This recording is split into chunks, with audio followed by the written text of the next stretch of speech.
예배를 준비하면서 연수가 제가 설교했으면 이렇게 말하더라고요. 그래서 이제서야 비로소 연수가 신던에 들어가면서 전소아님의 설교에 이제 진가를 알게 되는구나 그렇게 생각했습니다. 근데 그게 아니었습니다. 연수의 생각은 제가 설교를 하면 담당 부서인이 사례비가 나가지 않아도 된다고 생각해가지고 그런 불량한 생각을 하게 되었습니다. 근데 연수가 착각하고 있는 게 한 가지가 있었습니다. 뭐냐면 학생과 청년 재정을 제가 가지고 있습니다. 그래서 쉽지 않게 뭐 봉투에 담아서 들 필요 없이 중고등부 재정에서 빼서 제 지갑에 넣으면 됩니다.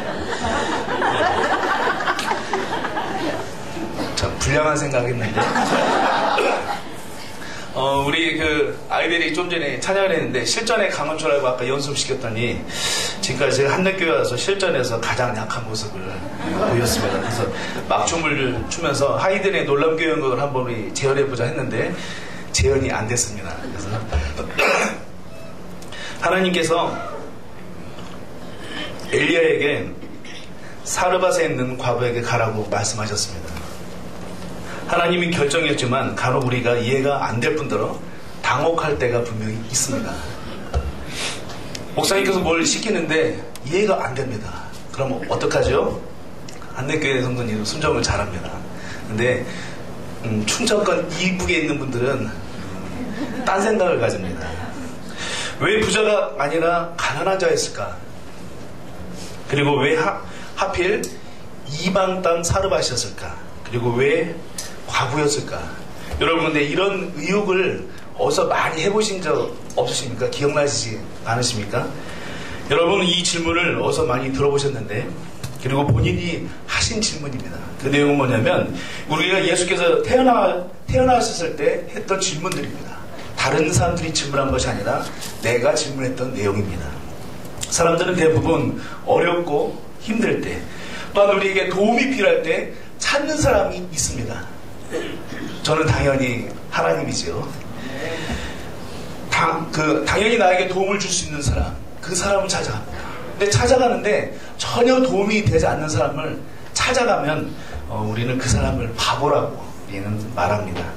넉넉한 사람을 찾고 그런 사람에게 도움을 우리는 구합니다. 그것이 바로 보통입니다.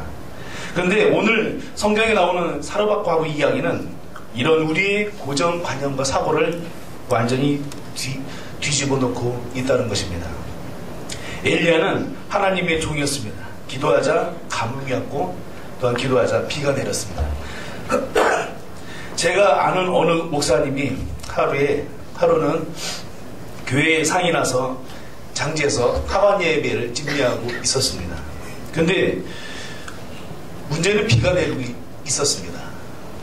그것도 무슬비가 아니라 굵은 빗줄기였습니다. 하관을 해야 하는데 비는 그치지 않고 상주의 마음을 애타게 만들기 시작했습니다. 관을 넣어야 하는데 그 자리에 물이 고이기 시작했다는 것입니다. 집례를 하던 목사님이 안타까운 마음에 하늘을 향해 손을 들고 기도했습니다. 비를 내리는 구름은 예수님의 이름을 명령하노니 모두 물러가라. 정말로요. 그런데 정작 근심에 쌓인 사람은 목사님이 아니라 상을 당한 성도였습니다. 비가 그치지 않으면 어떡하나 그 생각에 다른 사람들은 그냥 생각을 했는데 그분이 그렇게 생각하고 있었습니다. 근데 놀랍게도 잠시 후 비가 그쳤습니다. 목사님은 마음에 감동이 되어서 3시간 안에 모든 것을 끝내라고 말했습니다. 그래서 봉분과 때를 입히고 천막에 내려와서 수저를 뜨는 순간 비가 내리기 시작했던 것입니다. 이 이야기는 얼마 전에 여기서도 가까운 곳에 있었던 이야기입니다. 엘리야가 굶주리기 지쳐있을 때 하나님께서 보낸 곳이 바로 사르밧이라는 동네였습니다. 그 동네로 들어가서 아들 하나를 둔 과부의 집에서 몸을 의탁하고 그곳에서 지내라는 명령을 받았습니다. 그런데 우리가 성경을 보았지만 그 과부는 너무나 가난했습니다. 하나밖에 없는 아들도 제대로 먹여 살릴 형편이 못된 그런 집이었습니다. 가난해도 그냥 가난한 것이 아니라 어르신들이 늘 익숙한 말, 똥꿈이 찢어져라 가난했습니다. 아니, 그것보다 더 심각했습니다. 정말로 심각할 정도였습니다. 근데 그런 과부에게 하나님은 엘리야를 보내셨습니다. 그것도 거기 가서 지내면서 얻어먹고 대접받으라고 보냈던 것입니다. 그런데 그 집에는 정말로 한 웅큼의 밀가루와 기름 조금이 전부였던 것입니다. 이런 하나님의 명령은 우리가 봐도 말이 안 되는 명령이었습니다. 하나님, 사실 부자면 제가 가죠. 예? 강남에 에쿠스 한 대 딱 보내주시면 제가 그거 타고 교회 가서 잘 지내겠습니다 라고 말할 것 같은데, 우리가 봐도 진짜 그 말이 안 되는 명령을 하나님께서 엘리야에게 하셨다는 것입니다. 이스라엘 땅도 아닌 또한 이방 땅, 가난한 과부가 이 과부밖에 없겠습니까? 차라리 부자 집으로 갔으면 엘리야도 마음이 편했을 것입니다. 그런데 왜 하나님은 그 부유한 사람에게 보내지 않고 하필은 먹을 것이 없어 죽기를 기다리는 그런 집에 보내셨을까요? 신방을 다닐 때 넉넉한 가정에서의 식사 대접은 죄송스럽지만 진짜 부담이 안 됩니다. 그런데 그렇지 않은 가정에서의 식사 대접은 사실 부담이 되었던 것이 저항의 솔직한 대답이었습니다. 웃을 타임이 아직 아닙니다. 그 가정에서의 식사 대접은 오해하지 마시기 바랍니다. 정말 맛있게 먹었습니다. 어느 교회에 힘들게 사시는 여 권사님이 계셨습니다. 근데 이 권사님이 신방 때, 그것도 대신방 때 하나님의 종을 모시는 그다는 생각에 하루 일을 포기했습니다. 저는 한대교인들에게 강력하게 말하는 것, 하나님의 종을 모신다는 게 하루 일을 포기했다는 것. 네. 하루를 포기하시기 바랍니다. 하루를 포기하고 점심을 대접하겠다고 이 노인네가 칼국수를 손으로 만들었습니다. 얼마나 맛있겠습니까? 그렇게 힘든게 대접하면서 계속해서 그 마음속에 목사님께 칼국수를 대접해서 어쩌나 좋은 고기 반찬과 좋은 생선회를 대접하지 않고 이렇게 칼국수를 듣는데 목사님이 남기시면 어떡하나 조바심하고 송구해하고 미안했습니다. 근데 그러나 그 음식은 가장 최고로 맛있는 최고의 식사였습니다. 아마 엘리야의 마음도 무거웠을 것입니다. 하나님의 명령이지만 엘리야도 사람이었던 것입니다. 그도 마지막 남은 보잘것없는 음식재를 눈으로 보았습니다. 그러나 어떤 상황과 환경 속에서도 하나님의 명령이 떨어졌으면 반드시 완수해야 되는 것이 선지자의 사명이었기에 엘리야는 조금의 망설임도 없이 모자의 마지막 식사를 깨끗이 먹어 치웠습니다. 이제 모자의 마지막 남았던 희망은 다 사라져버렸습니다. 남은 생을 조금이라도 연장시킬 수 있었던 마지막 희망이 다 사라졌던 것입니다. 어쩌면 하나님보다 엘리야가 더 뻔뻔한 삶이라고 우리는 생각할 수가 있습니다. 여러분, 하나님의 마음을 아십니까? 그리고 담임 목사님의 마음을 아십니까? 어떤 분은 아신다고 생각하겠지만 그것을 그 자리에 올라와 있지 않고서는 도저히 알 수 없는 길이 그 길입니다. 일단 하나님의 명령이 떨어지면 인간적으로 불쌍하고 안쓰러운 마음이 들지라도 선포하고 수행해야 됩니다. 죽으면 죽었지 마지막 남은 양식을 먹을 수 없습니다. 이렇게 담임 목사님이 말씀하셨다. 여러분, 그렇다면 담임 목사님이 요나와 같기를 원하십니까? 우리에게 달콤한 말을 주고 하나님한테 저주를 받는 그 요나와 같은 그런 담임 목사님을 만드시면 안 된다는 것입니다. 하나님께서 다른 분을 드시러 그 목사님이 그렇게 하나님 말씀 선포하지 않으면 하나님께서는 다른 분을 들어 사용해 하셔서 그 말씀을 반드시 선포하신다는 것입니다. 그리고 그 뜻을 이루신다는 것입니다. 여러분이 엘리야였다면 어떻게 했겠습니까? 하나님, 저는 그럴 수 없습니다. 죽으면 죽었지 그럴 수 없습니다. 그러시면 하나님께서 바로 죽이십니다. 말을 잘해야 됩니다. 왜 하나님은 이 사건을 우리에게 보여주셨을까요? 그리고 하나님께서 도대체 무엇을 원하셨고 또한 우리가 무엇을 깨닫기를 원하셨을까요? 우리가 사르밧갑을 통해서 무엇을 발견할 수가 있겠습니까? 잘 모른다면 성경에서 유사한 사건을 찾아보면 그 문제점 쉽게 우리가 찾아볼 수가 있습니다. 어디서 찾아볼까요? 성경을 볼 때 우리가 가장 따라하기 힘든 것 랭킹 3위가 있습니다. 다니엘과 세 친구가 던져주는 사자굴과 끓는 기름솥. 여러분 하겠습니다라고 다짐했지만 진짜 불불 끓는 그 기름 앞에 서면 누가 거기 뛰어들겠습니까? 밀지 않고서는 아마 들어가지 못할 것입니다. 그리고 베드로가 걸었던 갈릴리 호수, 누가 그 바다를, 그 호수를 걸으려고 시도를 하겠습니까? 그러나 그 중에서 최고 뭐죠? 아브라함이 이삭을 번제로 바친 거. 제가 아들을 낳기 전에는 저도 그렇게 하겠다고 다짐을 했던 적이 있었습니다. 그러나 아들을 낳으니까 하나님 이것만은 제발 해주지 마십시오. 다른 것은 하겠습니다. 그런 생각이 들더라고요. 이 그 사건과 본문을 비교하면서 또한 공통점을 찾아보면 쉽게 무엇을 이 사르밧갑을 통해서 하나님께서 나에게 무엇을 원하시는 걸 답을 찾을 수가 있습니다. 하나님은 무엇으로 아브라함의 마음을 얻을 수 있었겠습니까? 이들의 공통점은 그들이 하나님께 헌신했다는 것입니다. 이렇게 장장이 말한 그 단어가 다른 두 개입니다. 헌신이었던 것입니다.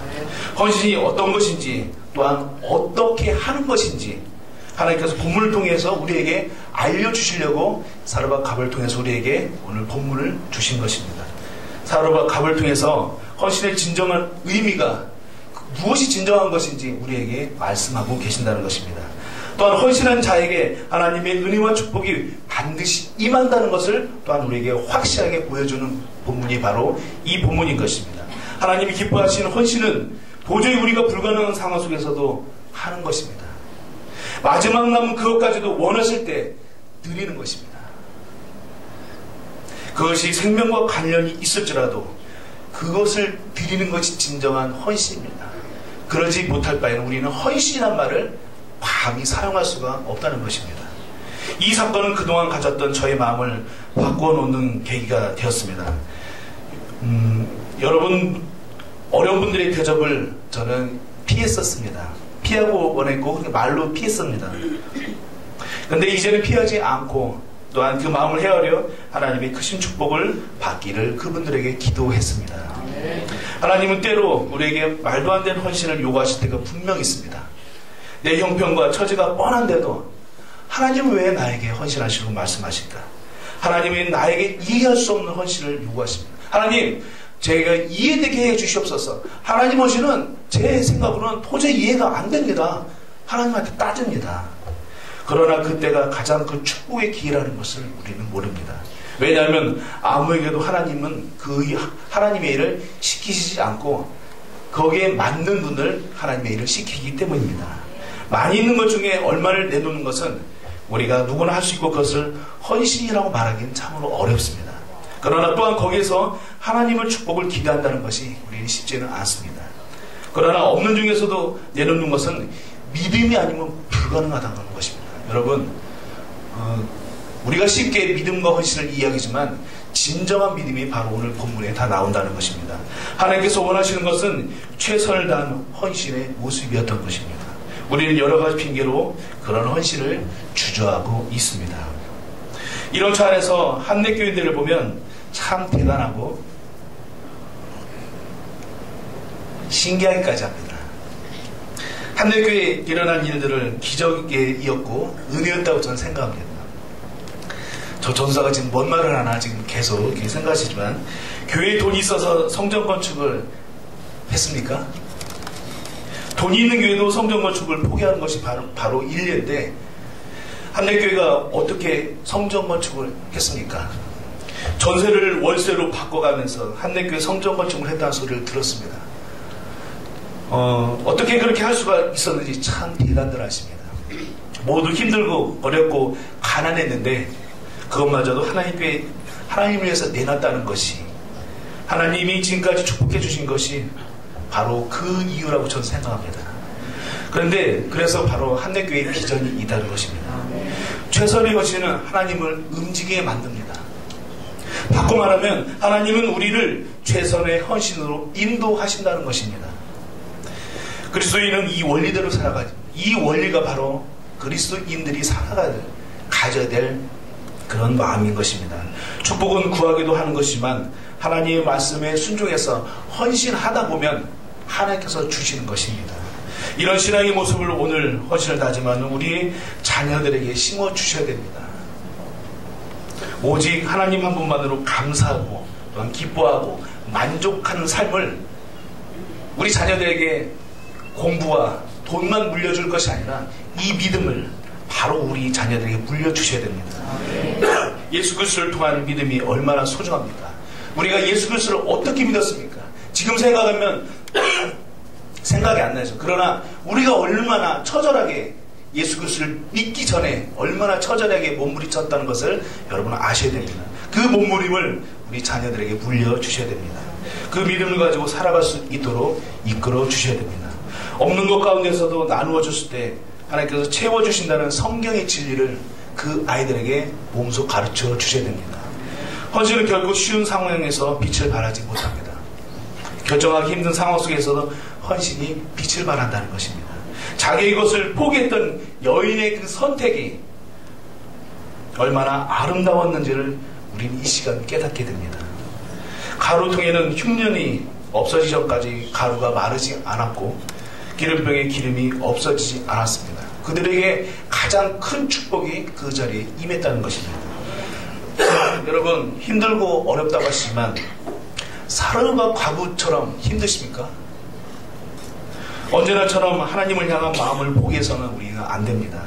우리는 충성하고 헌신하면서도 마지막에 가서 잘 안 됩니다. 99가지는 정말 잘하십니다. 그러나 100가지에서 탈락하신 분들이 너무나 많습니다. 이것밖에 없는데 다 드리고 나면 나는 어떻게 하나. 그 전까지는 하나님께 충성하고 은혜 받고 성령 충만하다가 마지막 한 것을 딱 원했을 때 너 그거 나한테 바쳐라 했을 때 우리 마음이 어떤가. 하나님 이것밖에 없는데 이것까지 다 드리면 나는 뭘 합니까? 거기서 다 실패합니다.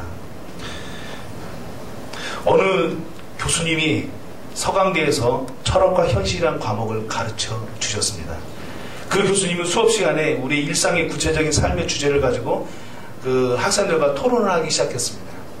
근데 초반 그 학기 초반에는 그런 일이 없다가 중반으로 가면서 서서히 패가 부류가 두 부류로 나눠지는 것을 보았습니다. 기독교 신앙을 가진 청년들과 그렇지 않은 청년 두 부류로 토론의 주제 그리고 주제가 갈라지는 것을 보았습니다. 강의가 끝난 뒤 토론에 비교적 활발하게 참여했던 한 학생이 마지막 페이퍼를 내면서 맨 끝에 메모장을 하나 그 교수님에게 첨부했습니다. 이 학생은 선교단체에서는 어떤 주제든지 어려움 없이 잘 말할 수 있었는데 철학 수업 시간에는 그렇지 못했다는 것입니다. 교수님 볼 때는 꽤 잘했다고 생각하는데 본인이 자기는 이 수업 시간에 꽤 잘하지 못했다고 평가를 했던 것입니다. 그 학생은 자신의 어휘력 부족 때문에 이런 일이 있었다고 그들을 설득할 수 없었다고 자신의 어휘력 부족한 것을 원해서 책을 많이 읽겠다고 그런 메모를 남겨놓았습니다. 그런데 교수님이 볼 때는 단순히 어휘력 문제가 아니었습니다. 문제는 세상의 언어로 자신이 믿고 있는 바를 이야기하는 훈련을 받지 못했다는 것입니다. 이 이야기는 뭐냐면 성경을 읽고 성경 통해서 자신을 돌아보고 또한 자신의 삶을 믿음의 언어로 말하는 데는 익숙했는데 그렇게 형성된 자신의 신념과 믿음과 지식을 그 언어를 쓰지 않는 대학의 강의실에서 믿지 않는 사람에게 설득력 있게 말을 못한다는 것이 맞습니다. 우리 학생들은 학교에 가면 친구들과 너무나 대화를 잘합니다. 뭐 그 속에 욕도 있겠죠. 농담도 있고 여러 가지 전혀 문제가 되지 않습니다. 이유는 모든 언어를 믿음의 언어가 빠진 세상의 언어로 그들과 말하기 때문에 그렇습니다. 여러분 전도할 때 어떤 언어를 사용하십니까? 익숙한 대로 세상의 언어와 믿음의 언어를 섞어서 말씀하십니다. 그것이 익숙하기 때문입니다. 오늘 주제는 사르밧에 있는 과부의 이야기입니다. 그런데 이 여인의 행동이 쉽게 공감이 되지 않는 이유가 있습니다. 우리가 살아가는 모습은 세상의 관점으로 살아가는데 익숙해져 있기 때문입니다. 그리고 우리의 사고도 믿음의 사고가 아닌 세상의 사고로 익숙해져 있기 때문에 믿음의 눈으로 봐야 되는 사르밧 과부의 사건을 두고 우리가 아멘하지 못하는 이유가 바로 여기에 있다는 것입니다. 바뀔 때가 있습니다. 세상에서 우리가 살다가 교회에 와서 예배 드릴 때, 기도할 때, 또 공동체 할 때 살짝 바뀝니다. 그러나 그 짧은 시간에 바뀌지가 않습니다. 그래서 간혹 우리 세상의 언어가 툭툭 튀어나옵니다. 그때 우리 손을 맞고 하지만 이미 엎질러진 거예요. 99가지를 세상의 관점과 눈으로 바라보고 살다가 한 가지를 교회에 와서 믿음의 눈과 관점으로 바라보려니 이게 되지 않는다는 것입니다. 아무리 하나님의 말씀을 선포하지만 믿음의 마음으로 받아야 되는데 믿음의 마음이 도대체 우리에게 생기지 않는다는 것입니다. 믿음의 진보와 성령의 충만함으로 성정하시는 분이 있는가 하면 이분들은 믿음의 눈으로 이미 많이 충만됐기 때문에 어떤 말씀에도 다 수용이 됩니다. 그러나 그렇지 못하신 분들은 아무리 강단에서 좋은 말씀을 선포해도 그 말씀이 자기의 생각과 뜻과는 다른 세상의 말이라고 우리는 생각합니다. 그래서 아브라함이 이삭을 바치는 사건과 사르밧 과부가 자신의 마지막 음식을 엘리야에게 주는 것을 이해하지 못한다는 것입니다. 그분들에게 순종을 기대하기는 너무 힘이 듭니다. 이것이 바로 믿음의 것과 세상의 것의 차이입니다. 이것을 바꾸기 위해서 우리는 무단히 교육합니다. 우리 유치부부터 시작해서 작년부까지 우리 목사님께서 작년부터 양육반하시는데 이 작업이라고 저는 생각합니다. 학생들은 빠르게 어른들의 잘못된 것을 답습하고 있습니다. 학생들은 교회에 들어오기까지 여러분보다 더 빨리 더 많이 세상의 관점 속에서 살고 있었다는 것을 여러분께서 아마 잘 모르실 것입니다. 이런 학생들에게 세상의 언어와 눈이 아니라 믿음의 관점과 언어로 또한 눈으로 변화시켜주기 있는 큰 어려움이 숨어 있습니다. 교육은 한순간의 결과가 나오는 것이 아니라 인내를 가지고 기다려야 되는 것이 바로 교육입니다. 그런 학생보다는 더 월등한 한내 학생들, 제가 지금까지 말한 학생들은 한내교회 학생들이 아닌 저 충청 이북에 있는 그 학생들을 말하고 우리 한내교회 학생들은 그 아이들과 전혀 동떨어져 있다는 것을 감안하셔야 됩니다. 그 아이들이 오늘 헌신 예배를 드리러 준비도 하고 여러 가지 준비했습니다. 다른 교회 학생들보다 더 믿음의 언어와 관점을 가지고 있는 아이들이 바로 우리 한내교회 학생 아이들이라는 것입니다. 더 많은 변화를 헌신을 통해서 소유했으면 좋겠다는 생각이 듭니다. 열왕기상 19장 4절에 보면 저의 목숨을 거두어 주시옵소서, 엘리야가 하나님을 향해 간곡하게 부탁하는 장면이 나옵니다. 근데 7절을 보니까 야훼의 천사가 다시 와서 그를 흔들어 깨우면서 갈 길이 곧일 터이니 일어나서 먹으라고 말하고 있습니다. 하나님께서는 엘리야에게 다시 사명을 주셨습니다. 자기 목숨을 하나님께 바쳐서 내 목숨을 거두어 달라고 말했던 엘리야를 다시 하나님의 사명자로 바꾸기 위해서 하나님은 엘리야를 교육하셨다는 것입니다. 8절에 보니까 엘리야는 일어나서 먹고 마셨다. 그는 음식을 먹고 힘을 얻어 40일을 밤낮으로 걸어 하나님의 산 호렙에 이르렀다. 우리 종 엘리야가 현실에 대한 두려움을 이기지 못하고 쓰러질 때 하나님께서 힘을 주셨습니다. 다시 일어나 하나님의 영광을 위해 달렸던 것처럼 성령의 기름 부으심이 이 시간 헌신을 다짐하는 모든 학생들과 함내 가정 모두에게 넘쳐나기를 소망합니다. 기도하겠습니다.